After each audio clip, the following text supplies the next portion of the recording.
হবে। সূরা ফাতিহা শেষ হলে আমিন বলা। ওয়াইল ইবনে হুজর রাদিয়াল্লাহু তাআলা আনহু বলেন, সামিতু রাসূলুল্লাহ সাল্লাল্লাহু আলাইহি সাল্লাম কারা গায়রিল মাগদুবি আলাইহিম ওয়ালাদ-দাল্লিন।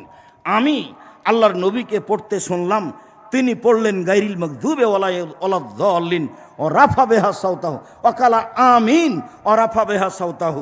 যখন সূরা ফাতিহা শেষ করলেন তখন তিনি উচ্চ স্বরে আমিন বললেন।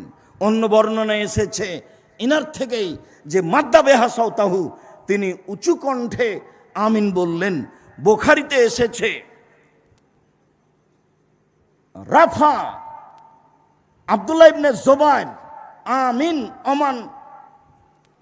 ওমান কানা ওয়ারাহু।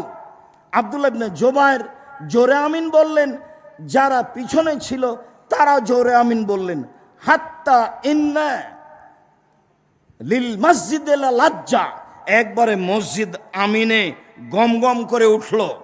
সম্মানিত দিনী ভাই বোন, অনলাইনে যারা পৃথিবীর বিভিন্ন প্রান্ত থেকে অবগত হচ্ছেন এবং যারা সময়ের গতিতে অবগত হবেন, তাদেরকে আমরা আন্তরিকভাবে বিষয়টি জানা ও বুঝা আমল করার জন্য বলছি যে চুপে আমিন বলতে হবে, এর প্রমাণে কোনো জাল জয়ীফ হাদিস নেই।